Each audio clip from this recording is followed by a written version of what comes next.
Why, hello. I'm just wanted to share something real quick. I've been hearing things from people lately, and they say it so well that why I just wish I could record them and share. But since I don't have them or the ability, I'm going to share their own revelation because it's actually saying what my heart says. I feel like, have been explaining it so much better than I have. So I was at church yesterday with my brother at Bethesda, and during the offering, the heart that the guy was sharing is my heart, especially lately, being in a position where I've not been in a while, about giving, about finances, about money, about business.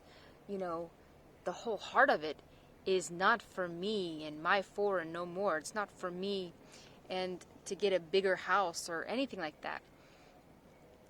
And so he was saying that he read Andrew Womack's book lately. I don't know what book. I just like the quote and I wrote it down so I can read it. But this is my heart, and this is the heart I believe we should all have of life and living and giving this grace. So the quote in Andrew Womack's book is, he wrote, "It's not about having more houses and cars.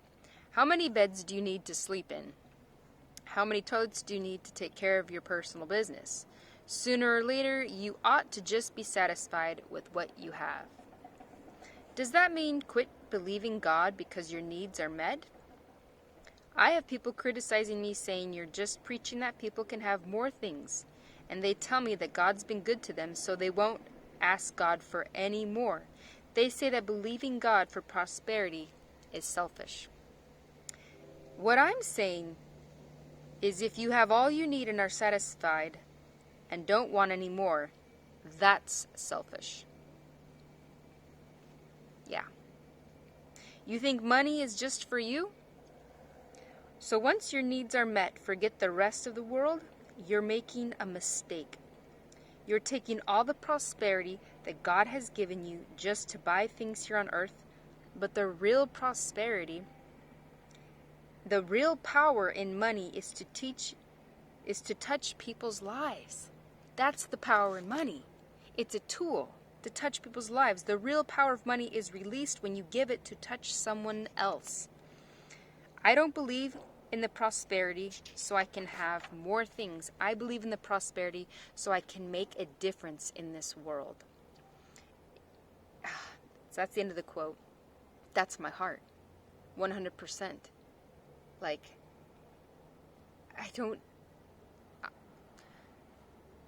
for people who say I don't need much to get by, I just need a little this, a little that, just put me in the corner here and I'll take care, and I can live off top ramen or this or that, and that's nice.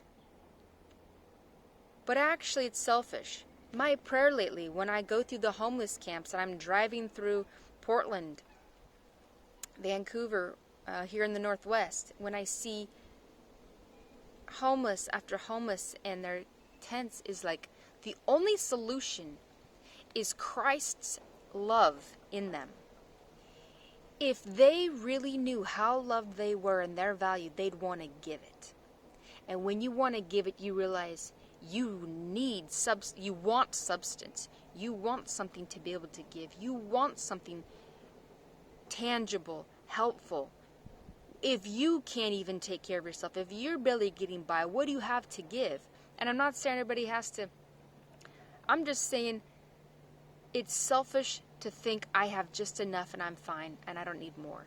Even if it's a poverty mentality. Even if you're wealthy and you take care of yourself, you'll come to the end of yourself and realize, I'm still empty. The other example that the guy used about money to cancel debts is he used some church, I don't know which one, I think it was in Arizona, and how annually and more they have been giving. They've been taking money and using most of their money that is donated to cancel medical bills. Cancel, I think, random people and their communities' medical bills. Debt. How many of you have had medical bill debts that seem insurmountable and crazy? It says 1 year for Christmas, they canceled, I don't know how many, maybe millions, but they canceled 5,555 people's debts, medical bills. Okay, you want to preach the gospel? He was like, are you kidding me? You do that? The least people would do is want to come to your church or come and say thank you.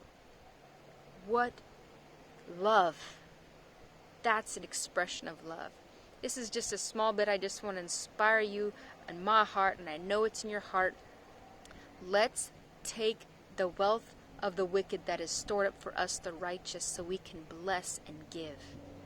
So, yeah, just wanted to get that off my heart, and there'll be more to come, I'm sure.